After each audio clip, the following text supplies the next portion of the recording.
नमस्कार, एक बार फिर से मैं आप सभी के सामने उपस्थित हूँ बेहद महत्वपूर्ण टॉपिक के साथ। और यहाँ पर एक द्वीप जो है वो ज्वालामुखी विस्फोट की वजह से समाप्त होने वाला है।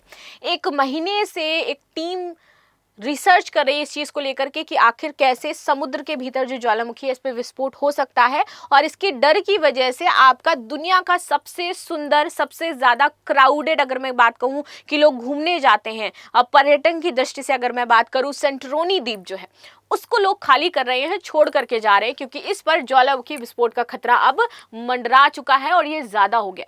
11,000 मात्र लोग यहाँ पर रहते हैं, ओनली 11,000, जिसमें से 4 से 5,000 लोग इस द्वीप को छोड़ चुके हैं और यहाँ पर कोई आना भी नहीं चाहता। इस द्वीप के बारे में आप सर्च कर सकते हो, ये ग्रीक द्वीप हो जाता है, पूरी तरीके से वाइट है, बहुत सुंदर है और यहाँ पर आपकी मोस्टली जो शूटिंग्स वगैरह हैं ये सारी चीज़ें भी की जाती हैं।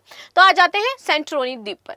तो सेंटोरिनी की खाड़ी, चट्टानों के ऊपर करोड़ों का विश्व प्रसिद्ध पर्यटन उद्योग हो जाता है और यहाँ पर करोड़ों रुपए जनरेट करता है ये द्वीप, सिर्फ अपनी खूबसूरती की वजह से, अपनी लोकेशन की वजह से। इसके नीचे लेकिन एक बड़े विस्फोट का खतरा मंडरा रहा है, जिससे ये द्वीप समाप्त हो सकता है।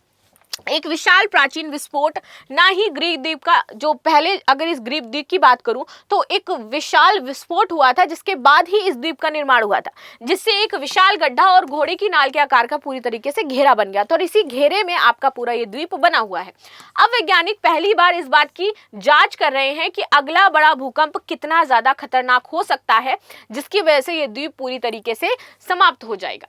कुछ सप्ताह पहले ही सेंटोरिनी के 11,000 निवासियों में से लगभग आधे लोग सुरक्षा के लिए इस द्वीप को छोड़ के जा चुके हैं, क्योंकि भूकंप की एक श्रृंखला के कारण द्वीप को बंद कर दिया गया है।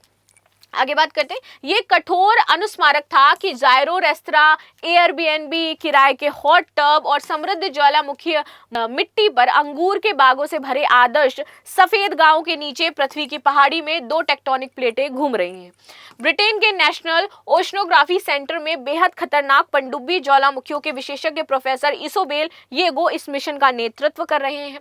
दुनिया के लगभग 2/3 ज्वालामुखी पानी के नीचे हैं। तो यहाँ पर ये बताया जा रहा है कि दुनिया के जो लगभग 2/3 ज्वालामुखी देखने को हमें मिलते हैं वो पानी के नीचे ही हैं, लेकिन उन पर शायद ही किसी ने रिसर्च किया हो या शोध किया हो।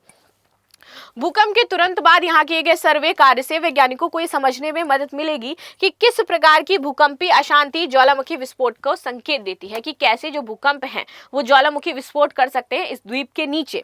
वैज्ञानिकों का कहना है कि सेंटोरिनी में आखिरी विस्फोट 1950 में हुआ था और उसके बाद से कोई विस्फोट नहीं देखा गया है, लेकिन हाल ही में 2012 में अशांति का दौर दिखा, बार बार भूकंप के झटके लगे और हमें गर्म मैग्मा जैसा कण जो है नीचे देखने को मिले। मैग्मा ज्वालामुखी के कक्षों में बह गया और द्वीप फूल गए। पानी के नीचे स्थित ज्वालामुखी बहुत बड़े और विनाशकारी विस्फोट करने में सक्षम होते हैं, तो जो पानी के नीचे ज्वालामुखी हैं वो ज्यादा खतरनाक माने जाते हैं। अगर हम छोटे मोटे विस्फोटों और ज्वालामुखी के सुरक्षित होने के आदी हैं तो हम झूठी सुरक्षा की भावना को यहाँ पर लोगों को बहका रहे हैं कि यहाँ पर अगर विस्फोट होगा तो छोटा मोटा विस्फोट होगा, इसीलिए इसको खाली करवाया जा रहा है, टूरिज्म यहाँ का बंद किया जा रहा है, क्योंकि यहाँ पर विस्फोट छोटा मोटा नहीं होगा। आप मान लें कि अगला विस्फोट भी वैसा ही होगा, लेकिन हो सकता है कि ऐसा ना भी हो। अब तक का सबसे बड़ा पानी के भीतर का विस्फोट तो प्रशांत महासागर में 2022 में हंगा तुंगा विस्फोट था और अब तक का सबसे बड़ा पानी का विस्फोट इसे ही माना जाता है। ये जो विस्फोट था इसने अटलांटिक में सुनामी पैदा की, जिसके झटके ब्रिटेन तक महसूस किए गए थे। ज्वालामुखी के पास टोंगा के कुछ द्वीप इतने तबाह हो गए थे कि उनके लोग कभी वापस नहीं लौटे और ये द्वीप समाप्त हो गए और ऐसा ही हाल आपका जो सेंटोरिनी द्वीप है इसका होने वाला है।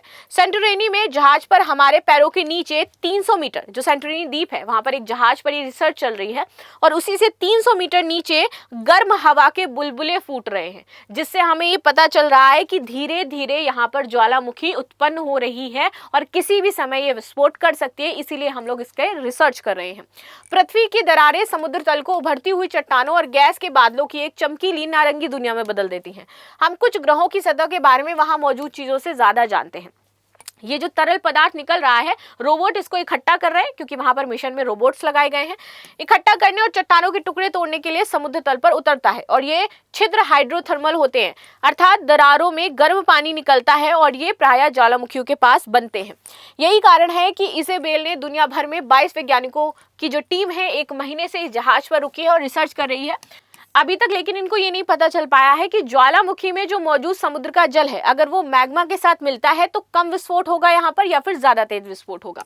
हम हाइड्रोथर्मल सिस्टम का नक्शा बनाने की कोशिश कर रहे हैं, लेकिन ये नक्शा जो है ये पृथ्वी जैसा नक्शा बनाने जैसा नहीं है, ये उससे भी ज्यादा हार्ड हो जाता है और इसी वजह से हमें यहाँ पर टाइम लग रहा है, क्योंकि हमें पृथ्वी के अंदर घुस करके चीजों को देखना होगा, मापना होगा और तब जाकर के हम इस ज्वालामुखी के बारे में कुछ बता पाएंगे।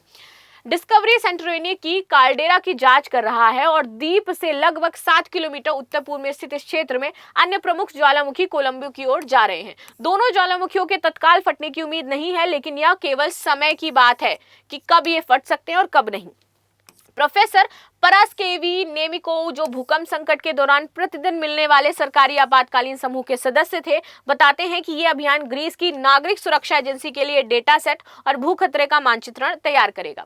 सक्रिय ज्वालामुखी की परिभाषा की अगर हम बात कर ले तो समझते हैं, ज्वालामुखी किसी ग्रह या चंद्रमा की पहाड़ी पर एक छेद होता है जिसके जरिए पिघला हुआ मैग्मा, गैसें, चट्टानें व अन्य चीजें बाहर निकलती हैं।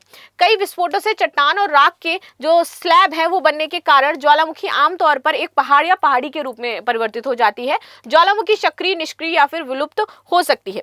कुछ सक्रिय ज्वालामुखियों की बात कर लेते हैं। सक्रिय ज्वालामुखी हाल ही में फटे हैं और फिर फटने की संभावना रहती है, वो सक्रिय ज्वालामुखी होते हैं। निष्क्रिय ज्वालामुखी लंबे समय से नहीं फटे लेकिन भविष्य में वे फट सकते हैं, ऐसी संभावना रहती है। विलुप्त ज्वालामुखी भविष्य में फिर से फटने की संभावना नहीं होती है, वो विलुप्त ज्वालामुखी होते हैं। अंडमान निकोबार द्वीप समूह में बैरन द्वीप ज्वालामुखी जो है वो भारत की एकमात्र सक्रिय ज्वालामुखी बताई जाती है। यहाँ पे लावा और लाख निकलती रहती है। भूगर्भीय जो शासी है, इनका मानना है कि ये विस्फोट इंडोनेशिया में आए भूकंप से संबंधित है। विश्व के 10 प्रमुख सक्रिय ज्वालामुखी, तो पोपोकातेपेट की बात करते हैं।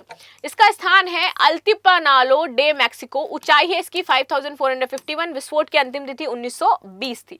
आगे बात करते हैं एना, स्थान है काराकोटा इंडोनेशिया 155 और सबसे ज्यादा सक्रिय ज्वालामुखी इस टाइम इंडोनेशिया में ही पाई जाती है।